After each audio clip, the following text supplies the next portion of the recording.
Bonsoir à tous. Alors, parce que sauver des vies fait partie de son quotidien, le sergent Alexandre Defromont, sapeur-pompier professionnel depuis 10 ans, est aujourd'hui à Rognac et il a créé un dispositif capable de l'aider dans sa mission, un dispositif récompensé par le concours Lépine qu'il vient de remporter. Et si porter secours est sa vocation, vous l'aurez compris, concevoir et développer est sa seconde nature de se passionner de science et d'électronique. Bonsoir. Bonsoir. Alors, je viens de le dire dans votre présentation, vous êtes le vainqueur du 116e concours Lépine des inventions. Première question, du coup, qu'est-ce que ça représente pour vous, cette victoire ? Alors, la victoire, c'est un peu la concrétisation des années de travail, pratiquement 3 ans sur ce projet. Et la réalisation, en fait, que c'est un projet d'intérêt général, public. Et d'intérêt commun aussi. Aussi, tout à fait. Donc ça a été surtout reconnu comme tel, c'était la plus belle récompense avant cela. Comment ça s'est passé pour vous ? Vous vous êtes inscrit, c'est eux qui vous ont contacté, ce sont vos proches qui vous ont inscrit. Comment est-ce qu'on en vient à participer à ce concours Lépine ? Alors ça faisait longtemps qu'on me disait qu'il fallait que j'aille au concours Lépine avec mes petites inventions, des bricoles, mais celle-là, elle me tenait vraiment à cœur pour ce qu'elle représente au-delà de l'invention, pour essayer de sauver donc plus de vies vis-à-vis de ma profession. Donc l'année dernière, je suis allé en tant que spectateur au concours Lépine. Tu peux observer comment ça se passait ? Exactement, quels étaient les enjeux, quelles étaient les répercussions, et je me suis dit, l'année prochaine, il faut que j'y aille avec mon projet abouti. Il y a plusieurs catégories dans lesquelles vous vous êtes distingué avec votre invention, qu'on va présenter tout à l'heure. D'accord. Alors en fait, il y a plusieurs catégories. On m'a mis dans industrie et technologie. J'ai gagné j'ai chapeauté le prix du président de la République et c'est ce qu'il y a de plus haut, donc c'est prestigieux, c'est génial, c'est une belle récompense.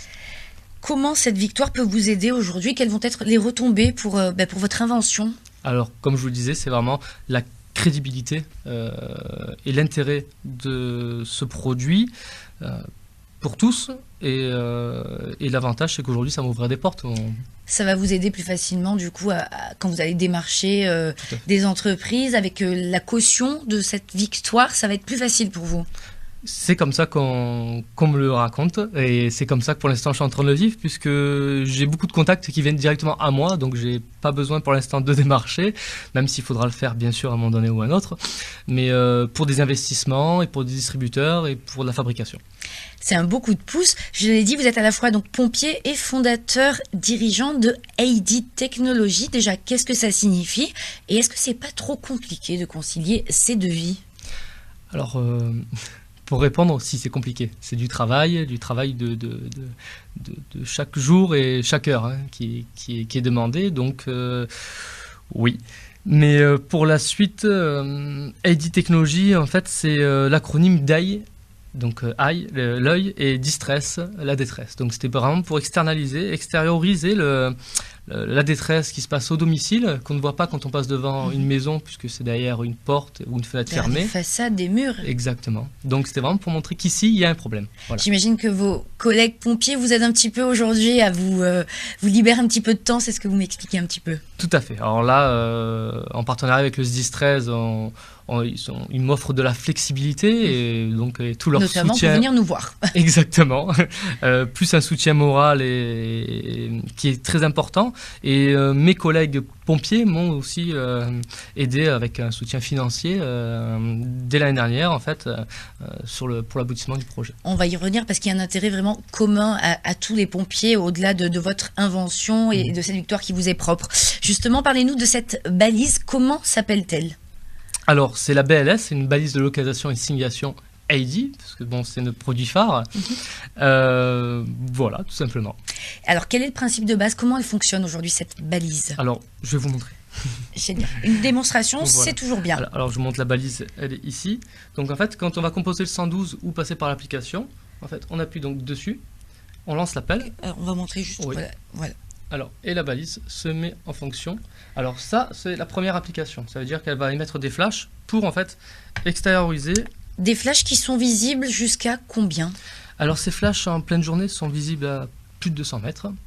Et en pleine nuit, on a fait un test, à 10 km, on les voyait toujours. À 10 km. Quel constat vous a poussé à créer ce dispositif et à quoi ça sert pour les pompiers ou pour les secours? Alors, comme on perdit du temps, des minutes, des fois peu de temps, mais des fois beaucoup plus de temps, c'était une contrainte qui gêne tous les pompiers. Parce que retrouver un domicile, c'est ça? On a à cœur d'intervenir bien, vite, de faire les choses tous, autant qu'on est, d'améliorer vraiment le système. Donc, moi, je me suis rendu compte que quand j'allais en renfort d'un prompt secours, on appelle, donc d'un véhicule qui est déjà sur place, parce qu'il est intervenu plus vite, quand on voyait les gyrophares émettre leur lumière autour, et bien en fait, instinctivement, on poursuivait ces lumières, parce qu'il y a des reflets sur les panneaux de signalisation, sur les voitures et autres, et on trouvait facilement, même si on était hors secteur, c'est-à-dire plus loin que les secteurs qu'on ne connaît pas, on trouvait facilement le domicile. Vous aviez un appui visuel. Exactement. Donc ça, c'est vraiment la première innovation de la BLS, mais en plus de ça, lorsqu'on ira l'installer chez le particulier pourra rentrer dedans donc son nom, son âge, enfin sa date de naissance, ses antécédents, son médecin traitant pour prendre contact peut-être avec le médecin régulateur si nécessaire, s'il y a personne qui est capable de répondre à des questions sur place. Les pathologies, donc ses antécédents cardiaques ou autres, les maladies, et les traitements qu'il prend, les allergies aux médicaments, en fait des informations qui sont cruciales pour un médecin intervenant sur place, un SMUR ou un VLM. Parce qu'on répète, voilà, gagner du temps, c'est vraiment important, et des minutes et des secondes peuvent être cruciales quand la vie de la victime est en jeu. Tout à fait, parce que en fait, il y a deux facteurs à prendre en compte. Plus c'est grave et plus il faut faire vite. Donc forcément, l'un va avec l'autre. Donc si on gagne du temps déjà lors de la prise d'appel, parce qu'on n'a pas besoin de demander des antécédents et qu'on les a déjà apportés, plus des informations peut-être importantes, la maison à côté de la boulangerie, la maison avec des volets verts, je ne sais pas, des choses qui peuvent me permettre aux pompiers de trouver facilement vraiment ce lieu-là, et des choses qu'on ne pense pas lors de la détresse, puisqu'on est paniqué, et forcément on va omettre des informations qui peuvent nous aider. La balise, elle va être fixée sur les façades, c'est bien ça? Tout à fait, alors sur un mur pignon, sur un mur de clôture, devant, enfin un accès, il va signaler, comme pour ça qu'elle ressemble un peu à... Pas sur les toits, j'imagine, avec... Non, pas sur les ça toits. peut perturber. On m'a posé des questions comme celle-ci par mail pour aider, mais je pense qu'il faut rester surtout à la première utilité. On m'a demandé aussi pour des alarmes. Non, on ne veut pas vendre un appareil pour des alarmes. On est en train d'expliquer qu'une vie, ça n'a pas d'autre valeur, et donc c'est plus important de le garder pour le sauvetage. Est-ce que vous envisagez déjà peut-être des évolutions des balises transportables? Je pense aux randonnées où ça peut justement faire gagner du temps aux secours qui se déplacent. Ouais, alors c'est vrai que c'est un système qui est non filaire, qui est assez novateur, donc oui, on a déjà réfléchi à des solutions qui vont découler de cette première. Combien de personnes aujourd'hui sont concernées, peuvent être concernées par ce dispositif? Alors je dirais tous. Voilà, 28 millions de foyers, comme on dit. Pourquoi ? Parce que personne n'est à l'abri, et même si on se sent à l'abri, on peut faire venir manger ou héberger un aïeul, et il peut arriver quoi que ce soit. Le gros avantage de cette signalisation extérieure, c'est que si on doit donner des premiers gestes de secours, on n'a pas besoin de s'enlever, de partir pour signaler au secours, comme des fois on le demande sur un contre-appel, de dire manifestez-vous à l'extérieur. Manifestez-vous à l'extérieur, faites signe au véhicule. Pour qu'on trouve, parce que ça fait 5 minutes qu'on cherche, et malheureusement... Et c'est du temps perdu dans notamment une réanimation ou un massage cardiaque. Si on arrête de masser, malheureusement, on connaît les conséquences. Il va y avoir donc une commercialisation. À partir de quand et comment est-ce qu'on pourra se procurer cette balise? Alors, on va faire des tests encore pour être sûr que tout fonctionne bien. En fait, on aime bien peaufiner les choses. On veut un appareil qui soit à plus de 100% fiable. Donc, à la fin de l'année, tout sera prêt et on pourra commercialiser. On a déjà une date qui est assez rapide. Oui. Alors, quel est le programme pour vous à présent? Vous me disiez, vous faites beaucoup de plateaux de télé, des interviews.